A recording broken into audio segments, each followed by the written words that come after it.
Hey, what's going on, guys? Hex here, and today we're taking a look at the DC Collectibles DC Icon Series number 15, Green Lantern John Stewart. We've already got a Green Lantern in this DC Icon Series. That was Hal Jordan. He came with all this little armor and stuff like that, which was really cool. But as far as character-wise goes, I've always been a bigger fan of John Stewart just because of watching him and all the Bruce Timm Justice League cartoons and stuff like that, and just seeing him part of the Justice League, I really liked him. So that's why I'm kind of drawn to him. I also like the way that he's using his power ring. I would have preferred if Hal Jordan would have had something like John Stewart does, but in package, he comes with, instead of this fist here, he comes equipped like this, and you can see the power ring just there on the other end, which is just green, which is pretty simple if you just wanted to put them on your shelf like so. But then you can insert this one here. You can see there's a hole.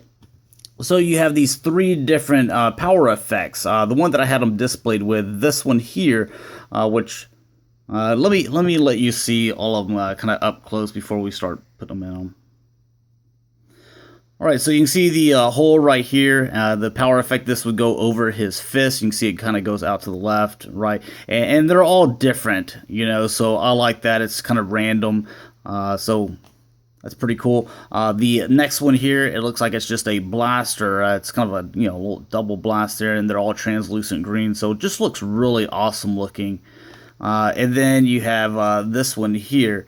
Which is just kind of a very symmetrical kind of a star or whatever across with a little circle there. So all of them will fit in his hand. So I'll show each one of them to you. We'll start off with the cross one here, but just plug it in there. Very simple and stays in there. So we'll look at what that looks like, and these are, like very, very soft. And you could definitely break these pretty easily because they're super thin. So something just to be kind of careful with. If you're putting this on the shelf, I don't recommend using this one if you're going to display them on the shelf unless you had maybe a stand for him. Because if for some random reason the figure falls over or something, you would definitely probably end up breaking one of these, which I have some neighbors that slam their doors, which I always have figures on the floor, so that would definitely break. This one would be kind of safe. You just plug that in there, just like the other one, and that's kind of cool. He's blast of energy right there. And this one, just because it just has all kinds of crazy stuff going, and it just kind of goes above his fist and everything.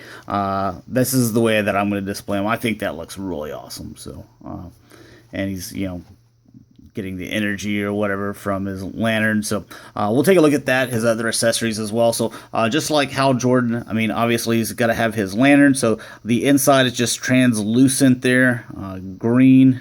So very cool. You can see the lantern symbol here at the top. This goes side to side. You can even put it in, if he wanted to carry this thing around, just get it past his thumb, and there you go. You could have them, carry it around or whatever you wanted to do. So, that's not a bad display option right there. I think it looks kind of cool. All right, so we've gone over those fists, and the same with these because the forearms, they unplug so that he doesn't have his gloves on.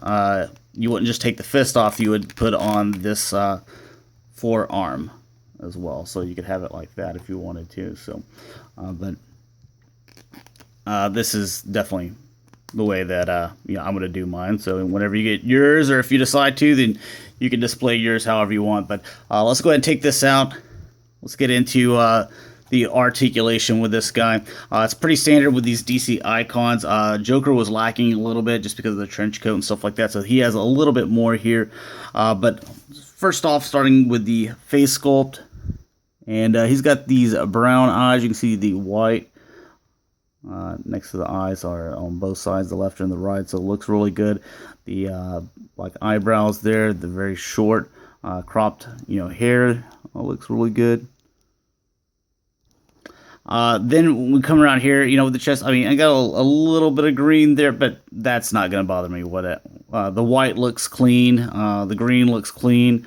and it's got this pearl look to it. The green does, so it looks really nice. Where the black is just kind of a flat black. So again, when you go with the green, it's kind of got like a pearl tint to it, and the black is just, you know, flat black. Goes all the way down here. The only negative gripe that I have with this figure, just you can see where you have the pegs to put in for, you know, the knees or the legs together there, and so you obviously went green here on the inside. You know, they're green. Could you not have painted those black? I mean, it seems like you could have.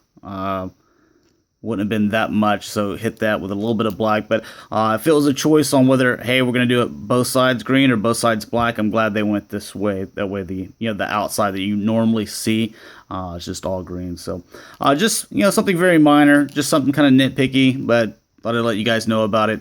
But you can see the green kind of going across the toe here. So really pleased with this figure, and all the accessories he comes with is really cool looking. So as far as our articulation, the head can rotate however you need to. It can look up and down.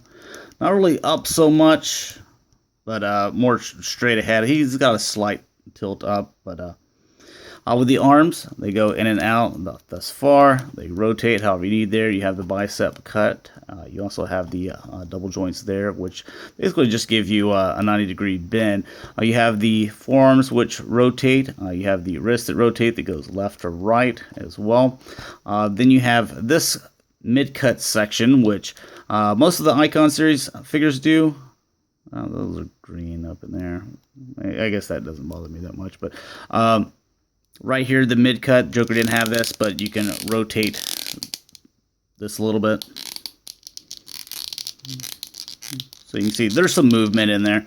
Then you have the waist right here that goes back and forth some.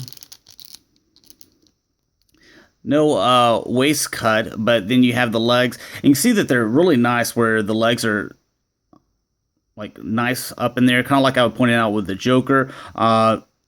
They can be, you know, pulled down to pull off some more dynamic poses, but just because the little joints holding the ball, they go up and down. So you can just push them back up in there however you need to. So just so you can get the poses that you want. But forward, you know, back, it rotates on that ball joint like so. Then you also have the double jointed knees, so you get a lot of articulation there. Definitely need a flight stand for him. You can go back and forth and then rotate here at the foot. Look at that. You even see that the green goes there around the bottom too. So very cool figure. I like him a lot. I'm a fan of the character, but the way he turned out with the accessories and the things that you can do with the power ring, I think are really cool. So anyways, thanks a lot for watching, guys. Hopefully you enjoyed, and I'll talk to you later. Peace.